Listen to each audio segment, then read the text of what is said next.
Hi friends, நாம் last time Erode மார்க்கெட்டுக்கு போயிருந்தோம். அங்கே ஒரு பழைய நாணயங்கள் விற்கிற கடையில் போய் பார்த்தப்போ சோழர்களோட பொக்கிஷன்னு சொல்லக்கூடிய சோழர்களோட காயினை தொட்டு பார்த்தோம். சோழர்களை நம்ம அந்த காலத்து மன்னர்களை பார்த்ததில்ல, சோழர்கள் கட்டிய கோட்டைகள் கிடையாது, ஆனால் சோழரோட கோயில் மட்டும்தான் இருக்குது. அந்த கோயிலில் பார்த்துருக்கோம், ஆனால் அவங்க பயன்படுத்தின காயினை நம்ம பார்த்ததில்ல. ஆனால் ஃபர்ஸ்ட் டைம் நம்ம அங்கே தான் பார்த்தோம்.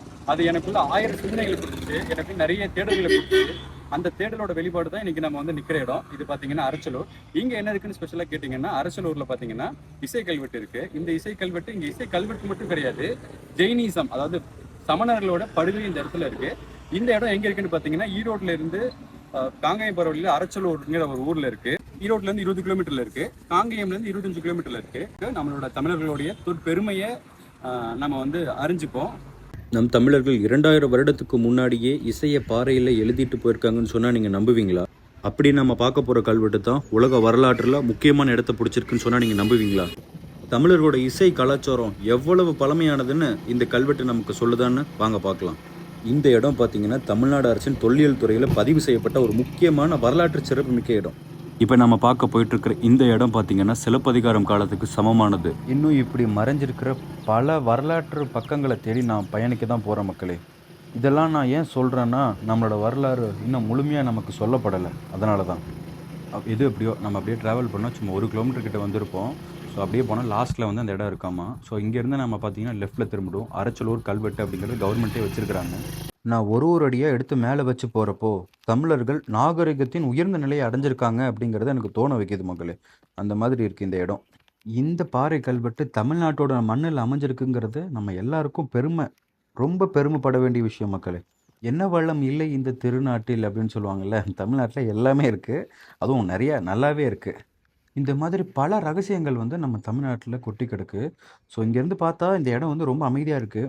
இந்த மதிய வெயிலில் இந்த மலை மேலே கொஞ்சம் கொஞ்சமாக ரொம்ப பொறுமையாக ஏறிட்டு இருக்கிறேன். இதெல்லாம் எதுக்கு அப்படின்னா, உங்களுக்கு நம்ம வரலாற்றை காட்டணுங்கிறதுனால. குருவிகளோட சத்தம் கூட எனக்கு ஈஸியாக கேட்குது. ஒருவேளை இந்த இடத்துக்கு வந்ததுனாலயான்னு தெரியல மக்களே. தமிழரோட பாரம்பரியத்தை நம்ம லாஸ்ட் ஷார்ட்ஸில் பார்த்துருப்போம். சோழர்கள் காயினோட பொக்கிஷங்களை கையில் எடுத்து பார்த்தப்போ எனக்குள்ள நிறைய தேடல். அந்த தேடலை என்னை எங்கே கூட நிறுத்தியிருக்குன்னா, அரச்சலூரில் இசை கல்வெட்டு இருக்கக்கூடிய இடத்துல வேணால் நிறுத்தியிருக்கு.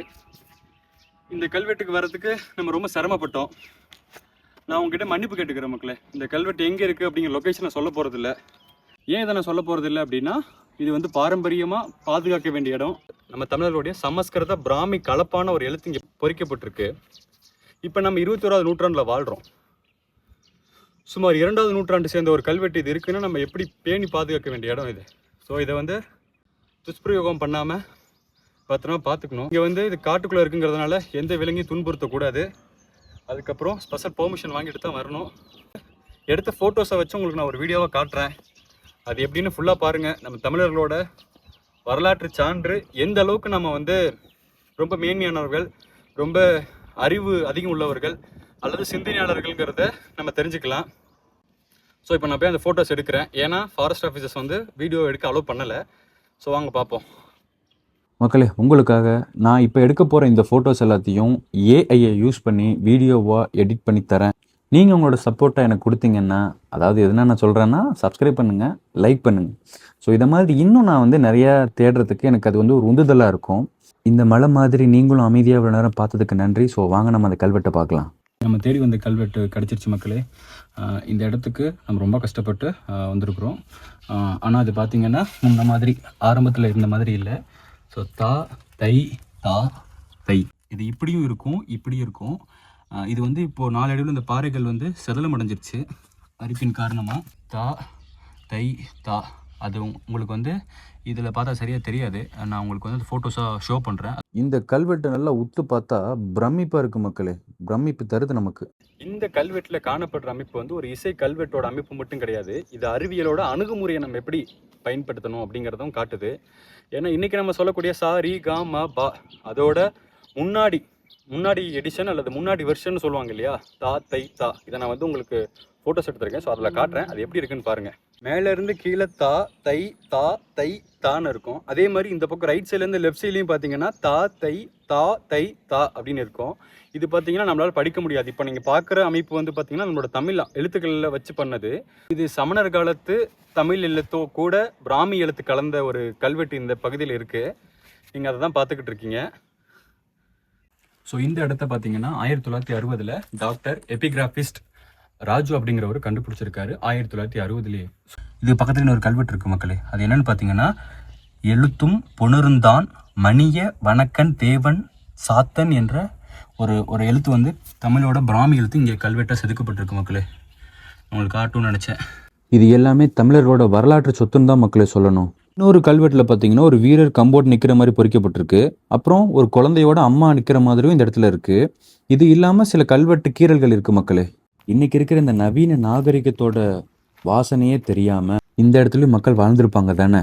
இன்டர்நெட்னா அவங்களுக்கு என்னென்னு தெரியுமா, மொபைல் ஃபோன்னா என்னென்னு தெரியுமா, அதெல்லாம் வருங்காலத்தில் வரும் கூட அவங்க நினச்சிருக்க மாட்டாங்கல்ல.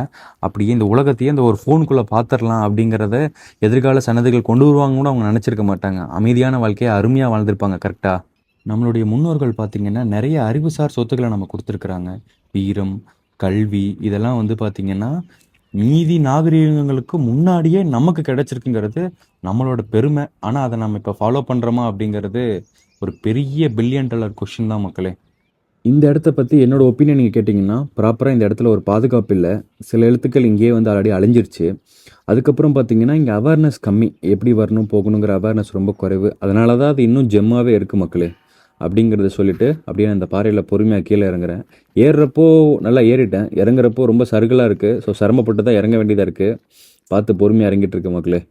இந்த மலை வந்து பார்த்திங்கன்னா தமிழர்களோட அல்லது தமிழ்நாட்டோட ஒரு பெருமையை சுமந்துக்கிட்டு இருக்குது. இது எனக்குள்ளே நிறைய தாக்கத்தை ஏற்படுத்தியிருக்குது. இது இன்னும் நம்ம தமிழர்களோட பெருமையை தேடி அல்லது தமிழர்களோட வரலாறை தேடி என்னை கூட்டிகிட்டு போகும்னு நான் நம்புகிறேன். மித்த வீடியோஸ் பாருங்கள், பிடிச்சிருந்தா சப்ஸ்கிரைப் பண்ணுங்கள். துன்பம் மருந்து இன்பம் மலர வருங்காலம் இனிதாய் அமைய நன்றிகளுடன் நான் உங்கள் நிதிஷ். நம்ம இந்த பொக்கிஷங்களை இன்னும் நிறைய தேடி போவோம். ஸோ இந்த வீடியோவோட நான் முடிச்சுக்கிறேன். நன்றி, வணக்கம்.